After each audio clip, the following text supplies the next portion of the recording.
दोस्तों, मैं हूं अनिल और आप सुन रहे हैं डरावनी कहानी, वो भी रहस्यमयी चैनल पर। हम आप लोगों को भूत प्रेत से संबंधित कहानी सुनाने की कोशिश करता हूं और आप लोगों का मनोरंजन करता हूं। इसलिए आप लोग थोड़ा सा कहानी ध्यान से सुनिएगा। आज की कहानी रामधारी और कृपाधारी का है, जो दोनों आपस में बहुत ही बढ़िया दोस्त थे और बिहार के एक छोटे से गांव के रहने वाले थे। अब तो वो दोनों इस दुनिया में नहीं है, क्योंकि ये कहानी बहुत पहले की है और ये कहानी सुनते सुनाते हमारे तक पहुंची है। और कहानी कुछ इस तरह है।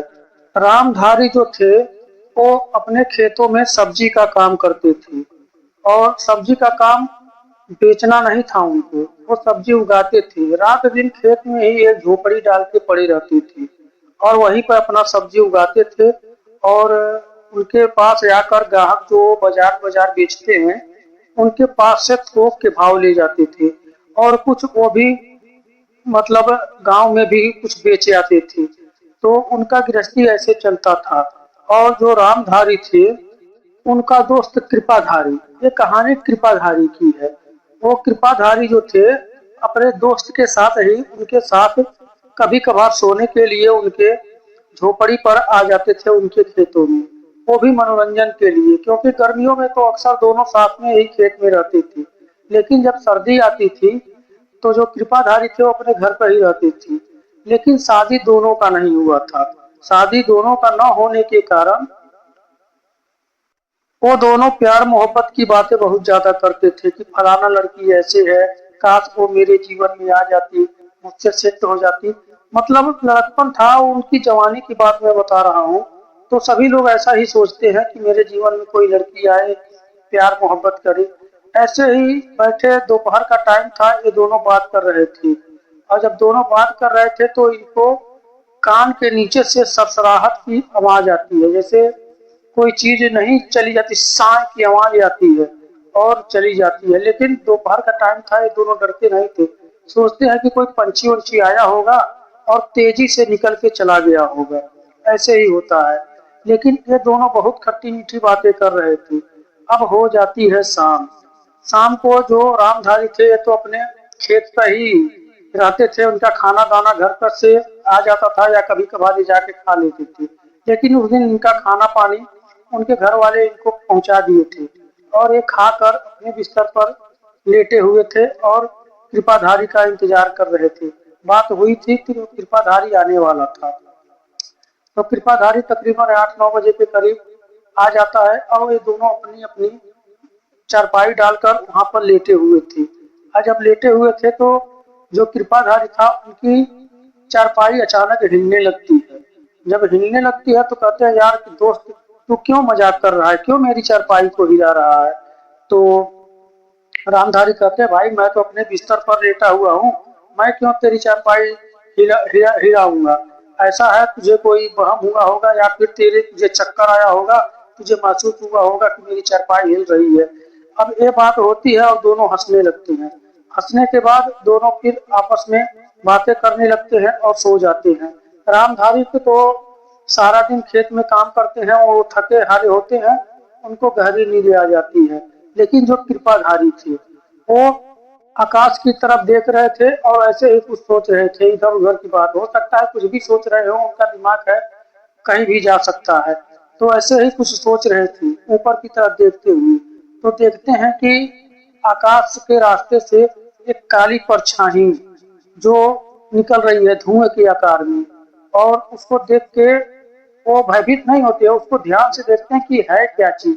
तो उनको ऐसे महसूस होता है कि कोई धुएं धुएं का गुब्बार यहाँ से निकला होगा और जा रहा होगा। डरते नहीं। फिर थोड़ी देर के बाद उनकी आंखें भारी होने लगती हैं और आराम से वो सो जाते हैं। सोने के बाद उनको एक सपना आता है। सपना आ रहा है कि कोई खूबसूरत लड़की है और उनको जगा रही है उनके बिस्तर पर। और जब उनकी नींद खुलती है, एक चीज सपने में देख रहे हैं। जब उनकी नींद खुलती है तो उनके सामने बहुत ही खूबसूरत एक लड़की खड़ी होती है, सफेद कपड़ों में। उसके कपड़े चमक रहे थे और उसकी आंखों से हल्की हल्की लाइट निकल रही थी। मतलब ज्यादा लाइट नहीं थी, हल्की रोशनी वाली लाइट निकल रही थी। और चेहरा ऐसे चमक रहा था जैसे कि आईना चमकता हो। अब उसकी खूबसूरती पर ये मोहित हो जाते हैं। मोहित होने के बाद उस लड़की से पूछते हैं कि तुम कौन हो और इतनी रात को यहाँ क्या करने आई हो। तो कहती है कि हम यहीं की रहने वाली हैं, पास के गांव की, और इधर से गुजर रही थी। तुम इस गांव का पता बता दो मुझे, इस गांव में मुझे जाना है।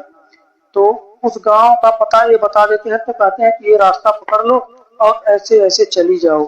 तब वो लड़की कहती है कि देखो जी, रात का टाइम है, मैं अकेले नहीं जा सकती हूँ। अगर बड़ी मेहरबानी होगी अगर तुम मुझे वहां तक छोड़ के आ जाओ। तुम मर्द जात हो, तुम्हें कोई डर नहीं होगा, लेकिन मैं औरत जात हूँ, कुछ भी हो सकता है। तो ये बात लड़की का सुनकर वो थोड़ी देर तक तो सोचते रहते हैं, उसके बाद उसको छोड़ने के लिए तैयार हो जाते हैं। अब अपने बिस्तर से उठते हैं और उसके पीछे पीछे चल देते हैं।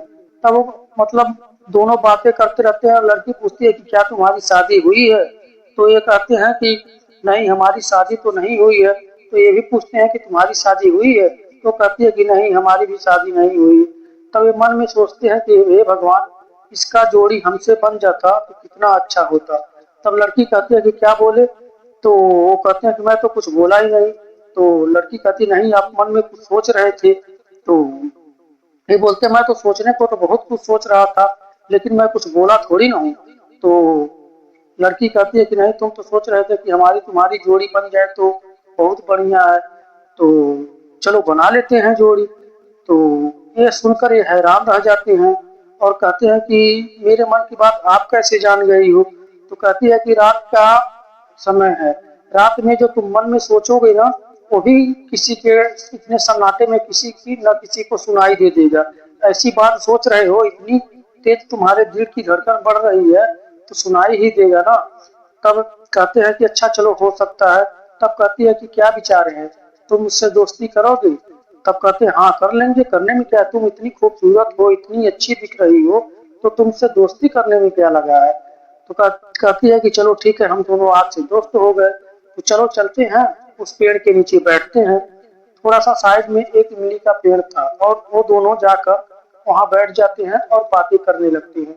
बड़ी देर तक बातें होती रहती हैं और जब तकरीबन 2 ढाई घंटे का टाइम बीत जाता है बातों बातों में, तब लड़की कहती है कि ऐसा है, चलो मुझे मेरे गांव तक छोड़ के आओ, अब कल हम इसी जगह पर फिर मिलेंगे। तब वो उस लड़की को ले जाकर उसके गांव तक छोड़ के आते हैं और अपने बिस्तर पर सो जाते हैं। सोने के बाद जब सवेरे नींद खुलती है, तो उनको ये दृश्य जो घटना इनके साथ घटी थी, इनको सपने जैसा महसूस होता है। लेकिन कहते हैं कि सपने जैसा होता तो मैं वहां जाता थोड़ी ना, उससे प्यार मोहब्बत की बात हुई थी, साक्षात दिखाई, इमली के पेड़ के नीचे भी जाते हैं, वहां भी देखते हैं, तो वहां भी कुछ कोई ऐसी चीज नहीं मिलती है। तो कहते हैं चलो कोई बात नहीं, ये सपना होगा, वो लड़की कौन सा दोबारा मिलेगी। ऐसे ही करते करते सारा दिन बीत जाता है। फिर जाती है रात। रात होने के बाद फिर वे वही सोते हैं और तकरीबन 11-11 बजे का टाइम था। इनको नींद नहीं आ रही थी, ये सपने के बारे में ही सोच रहे थे, लेकिन ये अपने दोस्त रामधारी को कुछ नहीं बताते हैं कि मेरे साथ ऐसे ऐसे हुआ है। हालांकि दोस्त थे, आपस में हर बात शेयर करती थी, लेकिन ये लड़की वाली बात नहीं शेयर की। इसलिए नहीं शेयर किए थे क्योंकि इनको इनके मन में डर था कि हो सकता है हमारा दोस्त हमारा मजाक उड़ाए और कहेगा कि हकीकत में तो किसी लड़की से दोस्ती तो होती नहीं है, सपने में लड़की से दोस्ती कर लिया, वो भी इतनी सुंदर, जो अप्सरा जैसी दिख रही हो। यही सोचकर अपने दोस्त को नहीं बताते हैं और यही सोचते रहते हैं। तब तक लड़की आ जाती है और कहती है कि क्या हाल है, क्या कर रहे हो। ये बात सुनकर जब ये आवाज उनके कानों में पड़ती है, तो हैरान रह जाते हैं। कहते हैं इस लड़की से तो दोस्ती मुझे सपने में हुई थी, ये तो साक्षात मेरे सामने खड़ी है। और उधर जो रामधारी थे वो सो चुके थे, उनको कुछ नहीं पता था, घोड़े बेच के सोए हुए थे, उनके जैसे कुछ पता ही नहीं था। हो सकता है उस लड़की का माया जाल रहा हो या फिर कुछ और रहा हो। तो वो अचानक हड़बड़ा के उठते हैं और कहते हैं कि तुम यहाँ कैसे आ गई, हमारा दोस्त जान गया तो, और देख लिया तो फिर क्या होगा। तब वो लड़की हंसने लगती है और मुस्कुराने लगती है, कहती है कि तुम्हारा दोस्त सो चुका है, अब ये सुबह से पहले नहीं जागेगा, तुम डरो मत। तब कहते हैं कि हम तो सब कल सपना देख रहे थे, वो तो सारी चीजें सपने में हुई थी, तो तुम हकीकत में कैसे आ गई? तो लड़की कहती है कि तुम्हारे देखने में सपना था, हम लोग हकीकत में मिले थे। तो अच्छा चलो, जब देर मत करो, चलो हम लोग उसी इमली के पेड़ के नीचे बैठते हैं। तो हम लोग अब चले जाते हैं उस इमली के पेड़ के नीचे बैठने के लिए, और फिर बातचीत होने लगती है, प्यार मोहब्बत की इधर उधर की बातें होती हैं। लेकिन हमारा उससे कोई मतलब ऐसा रिश्ता नहीं बना था जो शर्मसार करने वाला हो। लेकिन उस रात जब 2 ढाई घंटा बीत जाता है, तब वो कहती है कि क्या तुम दूर ही बैठे रहोगे? जब हम दोनों में दोस्ती हो चुका है, प्यार हो चुका है, हम दोनों एक साथ सन्नाटे में अकेले बैठे हुए हैं, तो क्या हम दोनों प्यार नहीं कर सकते हैं? तो ये बात सुनकर वो हैरान हो जाते हैं और सोचते हैं कि इतना जल्दी ये लड़की में प्यार मोहब्बत की बातें करने लग रही है, संपर्क बनाने की बात कर रही है। तो ये बात मतलब वो तो आत्मा ही थी, तो इसकी बात उनकी मन की बात समझ लेती है और कहती है कि देखो, हम लोग जब अकेले मिल रहे हैं तो हम दोनों को मिलने में क्या बुराई है, चलो आपस में प्यार करते हैं। और उनको इतना फोर्स कर देती है और इतना माया जाल फैलाती है कि वो उसके बस में हो जाते हैं, उसके काबू में हो जाते हैं, और जैसा जैसा कहती है वैसा वैसा करते जाते हैं। अब इन दोनों में प्यार मोहब्बत का सिलसिला शुरू हो जाता है, और जब सिलसिला एक बार चल पड़ा तो ये रोज का काम हो जाता है। अब ये रात को रोज मिलते हैं और उससे संपर्क बनाते हैं। ऐसे करते करते तकरीबन 15-20 दिन का टाइम बीत जाता है। लेकिन ये बात रामधारी के कान तक भी नहीं पहुंचा था कि इनका दोस्त क्या गुल खिला रहा है।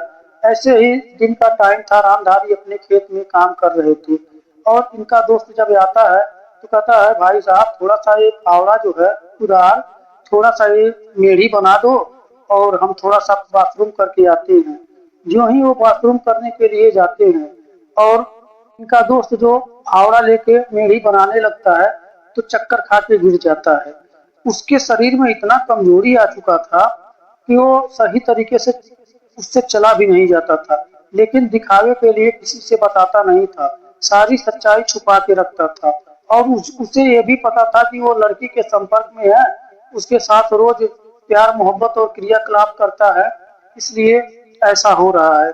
ये चीज उसको सब पता था, लेकिन जो रामधारी थे उनको नहीं पता था। और जब चक्कर खा के गिर जाता है और वो बाथरूम करके आते हैं, तो देखते हैं कि ये तो चक्कर खा के गिरा हुआ है। तो उसको डॉक्टर के पास ले ले जाया जाता है। ये कहानी तब की है, तब डॉक्टर नहीं थे, वैद्य थे। और वैद्य जी जब उसकी हाथ की नस को देखते हैं, तो उनको कुछ ना कुछ समझ में आ जाता है, क्योंकि पहले के वैद्य ऐसा हुआ करते थे कि थोड़ा बहुत झाड़ फूक भी करते थे और दवाई और उपचार भी करते थे। तो उनको जब वो उनका हाथ का नस पकड़ता है, अपने हाथ में लेता है, तो उनको कुछ न कुछ आभास होता है। तब वो रामधारी से पूछते हैं कि ये तुम्हारा दोस्त किसी चुड़ैल के चक्कर में पड़ा हुआ है, ये रात को जाके मिलता है, उससे संपर्क बनाता है, तो इसको कमजोरी तो आनी ही आनी है। तो रामधारी कहते हैं, देखो जी हमको तो कुछ नहीं पता है, हालांकि ये मेरा दोस्त है। रामधारी कहते हैं कि मुझे इस बारे में तो कुछ पता ही नहीं है, और ये मेरा दोस्त है, लेकिन मुझे कुछ आज तक बताया ही नहीं। उसके बाद जो वैद्य जी थे वो अपना झाड़ फूक करना शुरू करते हैं। तकरीबन 10-15 मिनट के बाद झाड़ फूक करने के बाद कृपाधारी को होश आ जाता है। जब होश आ जाता है, तो जो रामधारी थे अपने दोस्त पर बहुत बिगड़ते हैं। ये नहीं देखते हैं कि अभी ये बीमार है और इसकी ये नींद से जागा है या बेहोशी से जागा है। उसके ऊपर टूट के पड़ते हैं और कहते हैं कि तू मेरा दोस्त है या दुश्मन है? तू एक लड़की से, चुड़ैल से प्यार कर रहा है और मुझे बताया तक नहीं, और कैसी हमारी तेरी दोस्ती है? मैं तो तुझे अपना दोस्त समझता था, लेकिन तू तो मुझे अपने दोस्त के लायक ही नहीं समझा। अब ये बात सुनकर कृपाधारी हैरान रह जाते हैं, कहते हैं ये बात तो हमारे और उस लड़की के बीच में था, और ये सब कैसे जान गए? तब जो वो बाबा बैठे थे वैद्य जी, वो सारी बात उसके सामने खोल के रख देते हैं कि बेटा, ये जो जिसके साथ तुम रात बिता रहे हो ना, ये कोई साधारण लड़की नहीं है, इतनी सुंदर है और इतनी उसके कपड़े इतने चमक रहे हैं, क्या तुम्हें कभी भी आभास नहीं हुआ कि ये कोई और हो सकती है? तो कृपाधारी कहते हैं कि नहीं, हमको तो ऐसा कुछ आभास ही नहीं हुआ। नॉर्मल ही लग रही थी, जैसे आम लड़के लड़की होते हैं वैसे ही हम उसका हाथ पकड़ते हैं, उसके जुल्फों से खेलते हैं। लेकिन मुझे तो कभी आभास नहीं हुआ कि ये चुड़ैल है या कोई और शक्ति है। तब वो बाबा कहते हैं कि नहीं, ये चुड़ैल है और ये तुम्हारे साथ खेल खेल रही है। चलो समय से हमारे पास आ गए, नहीं तो अगर थोड़ा सा भी और लेट हुआ होता ना, 2-4-10 दिन का, तो तुमको मारकर अपने साथ ही लेके चली जाती। और उसके बाद कहते हैं कि बाबा इसका उपाय क्या है? तो बाबा कहते हैं कि ऐसा है, तुम मेरे पास रोज कम से कम हफ्ता दिन आओ और तब हम इसको तुमसे छुड़ा पाएंगे। हाँ, मैं एक तुम्हें धागा बना के देता हूँ, एक ताबीज बना के देता हूँ, इसको अपने गले में हमेशा डाल के रखना और तुम्हें ऐसा महसूस होगा कि वो तुम्हें बुला रही है, अपने पास ले जाने की कोशिश कर रही है। लेकिन तुम उसके बात को और उसकी तरफ ध्यान मत देना। ऐसे करते करते तकरीबन 1 हफ्ता 10 दिन तक तुम्हारे साथ ऐसा होगा। उसके बाद धीरे धीरे अपने आप ठीक हो जाएगा। ऐसा ही होता है, जैसा बाबा जी कहते हैं वैसे ही कृपाधारी करते हैं और धीरे धीरे करके वो बिल्कुल ठीक हो जाते हैं। और उसके बाद से रामधारी के साथ कभी सोने के लिए नहीं गए, और जो रामधारी थे वो भी अपने खेतों से अब तौबा कर लिए थे। दिन के टाइम अपने खेत में तो रहते थे, लेकिन रात को अपने खेत में नहीं जाते थे। और इसके बाद इस कहानी का अंत हो जाता है। तो दोस्तों, आप लोगों को ये कहानी कैसी लग रही है? अगर ये कहानी अच्छी लग रही है, बढ़िया लग रही है, तो कृपया हमारे चैनल को लाइक करें, सब्सक्राइब करें और कमेंट करके बताएं कि कहानी आप लोगों को कैसी लग रही है। तो जय हिंद, जय भारत।